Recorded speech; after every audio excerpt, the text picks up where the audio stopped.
Having well-trained shoulders will make gigantic differences when it comes to your strength, when it comes to your aesthetics, and when it comes to your performance, and when it comes to your health and longevity in the gym. You need good shoulders for all upper body movements. Allow me to share my knowledge to you from 3 years of lifting on how to best train your shoulders. All right, so first off, let's start off with exercise selection. So for some reason, the overhead press, the standing barbell overhead press, the classic, basic, bread and butter shoulder movement is somehow overlooked by almost everyone. I never see people doing this movement in the gym. It is one of the most important exercises when it comes to building not only your entire upper body in general, but when it comes to building your shoulder strength, when it comes to building your shoulder aesthetics. You're hitting all of the top of your shoulder. On top of that, you're hitting your traps and you're hitting your neck as well. You get the neck pump and you get the triceps in there too. You can make a good case for this movement being the best movement there is for aesthetics in general. This is a great movement because this is the most load that you're ever going to be able to load your shoulders with directly. There's no other shoulder accessory or movement where you can put as much weight and lift as much weight as heavy as you can as with the overhead press. This exercise is the epitome of everything that shoulders represents. You want to be doing overhead presses. You want to be doing this more often than you're doing your bench press. You want to put a higher priority on this than your bench press. The reason why I think no one does it is because the bench press just has so much clout. Everyone just always asks, what's your bench press? So when it comes to the overhead press, it gets overlooked. But let me tell you that the overhead press is far more important. Let me give you some tips to help advance your overhead press. So with a lot of our movements, especially when it comes to our lower body, most of us won't ever leave the intermediate phase of lifting when it comes to lifting with your lower body, when it comes to squats, when it comes to deadlift, just because of how much weight our bodies are capable of moving when it comes to those kind of movements.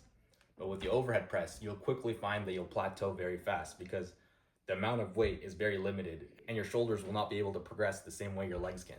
Don't be one of those people who plateaus an overhead press and then quickly falls off. Instead, as soon as you're unable to do straight sets with the overhead press, you switch to an intermediate routine such as inverted juggernaut method or the 5-3-1. I find that this will help you to continue to progress the overhead press even though the gains are a bit slower. All right, the last tip that I would give when it comes to overhead pressing is maximize your fatigue. Incorporate some kind of reverse pyramids or really drastic heavy drop sets where you end up even just doing the empty bar. The thing about the overhead press is that I find that it's very easy to go really ham on your first set, but the fatigue stacks extremely fast because of how small the shoulder muscle is. So that in the later sets, even set 2, even set 3, it'll quickly die. The first set you might get 8 reps. The second set you might only get 3 reps if you do the same weight. So to maximize your fatigue and maximize the amount of benefits that you get out of each set, I recommend reverse pyramid, drop the weight, do a drop sets even. I often find myself at the end of the overhead press doing just the empty bar.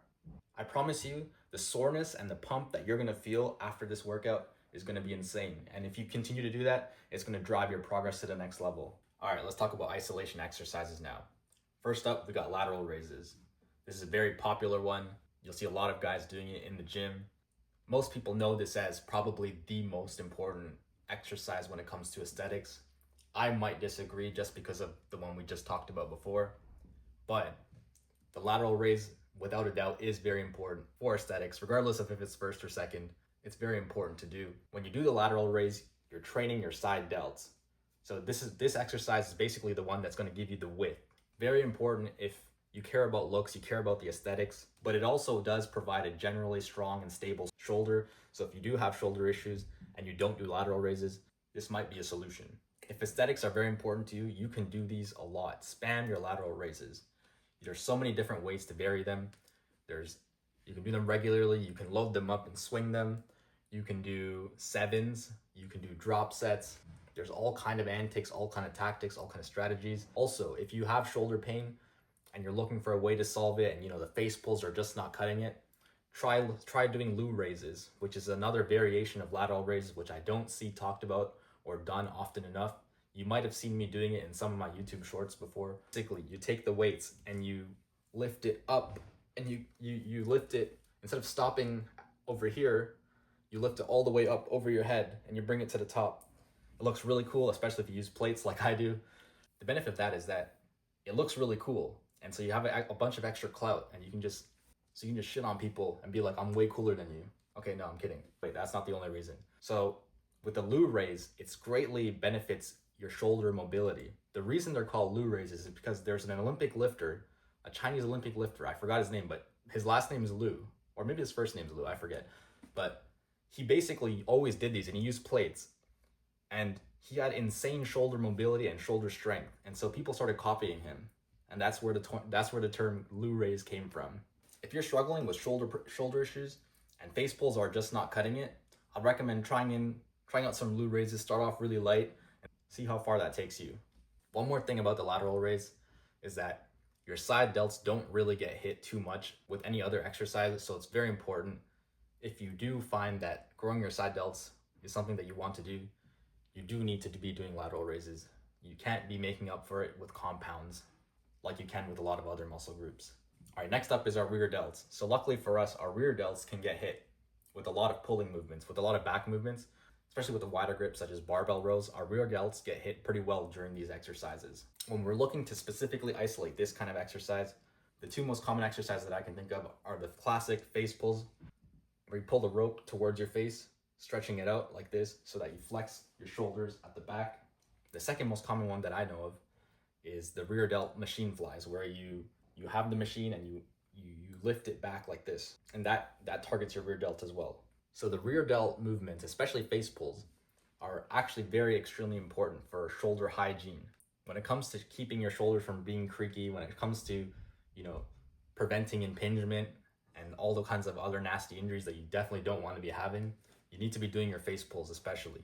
You want to keep your shoulders clean, you want to keep them healthy, away from all the creaks and nastiness that you get from, bench pressing. Make sure that you keep those shoulders well oiled with these movements. I recommend doing your face pulls at least once a week. All right, guys, lastly, when it comes to the isolation movements for your shoulders, if you really want to go demon mode, you can really up the frequency. There's no issue with that. Your shoulders have high rate of recovery, and these movements are going to be very light. So with your lateral raises, you can do them 3, even 4 times a week at the end of every upper body day, at home, whatever you feel like doing, especially if you vary them up. Like I said with the variations, do really heavy lateral raises, do strict lateral raises, do your 7s, do your drop sets, do all these kinds of different variations, and you will see the growth there. When it comes to your face pulls, your rear delt flies, again, hit these at least 2 times a week if you want. If you want to really go off and see the growth in your shoulders, don't be afraid. It's a very small muscle and it's a very safe movement to do. So you're very unlikely to run into issues when it comes to these kind of movements. One tip that I advise is when you're doing the rear delt flies on the machine, when you have the bar in front of you, usually you grab the bar, right?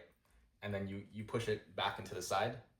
But instead of doing that, take your hand and use the flat part of it so that your pinky is touching the bar, and then just push with your pinky. So that's a really good way to get a more strict feel in that rear delt area. I saw someone else do it. I think I saw it in a video as well, and I tried it and it worked really well. So if you're looking for a way to enhance that little squeeze in your rear delt, get that mind muscle connection going, try that little strategy out. All right, let's move on to the last accessory we have, which is behind the neck press. So behind the neck press is a great, amazing exercise. It boosts your strength. So basically, the behind the neck press is similar to the overhead press, except it hits all of the muscles just a little bit better. If you want a demonstration, let me try and show you. So the overhead press, it's like this, right? And you're holding the bar in front of you and you're lifting it up. So the behind the neck press, it's just, instead of it being in front of you, it's directly on top of everything that you want to hit, like your shoulders, your traps, your neck, everything.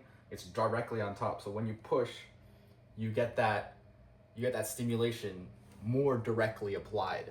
On top of that, behind the neck press is excellent for shoulder mobility, getting that rotation going. And it's also great for performance. If you care about lifting your numbers, your bench press, your overhead press, the behind the neck press is going to transfer over greatly because it's just going to benefit your shoulders that much with the increased mobility and with the new stimulus that you're going to be adding on. This was a great lift from way back in the 1900s, but I don't know, for some reason a bunch of random skinny people started saying that this is really bad, or it's going to give you a hunchback, or it's going to destroy your shoulders. So people stopped doing the behind the neck press. I would recommend it. The only thing I would advise is if you're very, very new to the gym, and you're very, very new to pressing, just try to build that strength up first, get some more comfort, under the bar with your regular pressing and with other shoulder movements before you move on to this, just because it is a bit awkward and you do want to be comfortable doing it so that you can feel the full effect. All right, lastly, let's talk about frequency. So with the shoulder muscle, it's a very, very small muscle. So we can hit this a lot more frequently than we can, let's say, legs. And of course, in most routines we do, because shoulders are used in pretty much all of our upper body exercise, especially when it's push related. With that being said, you do want to still target them directly very often as well. When it comes to the frequency of your overhead pressing, you want to be pressing overhead at least twice a week and at least one time with the barbell to really get that strength going as well. When it comes to lateral raises, there's no set in stone rule. Some people only even do this once or even 0 times a week, but feel free to go crazy and go at 3, 4, even 5 times a week with your lateral raises. It's a very important muscle for shoulder aesthetics and it recovers very fast. Another thing to note is that your side delts do not really get targeted through many other exercises. So if you want to see the growth in your side delts, you got to do these. They're not really optional. Rear delts. Luckily, they get hit with a lot of your pulling movements, but I still recommend you isolate them at least once a week. It's really good to see that growth. On top of that, it's healthy for your shoulder. All right, guys, that's going to bring us towards the end of this video. If you have any questions regarding any of the implementation or exercises that I just mentioned, feel free to drop a comment down below, or better yet, join my Discord server. There, you can ask me any questions anytime. I'll answer them for free. With that being said, guys, like the video if you did, subscribe if you're not already, check out my music, and I'll see you guys next time.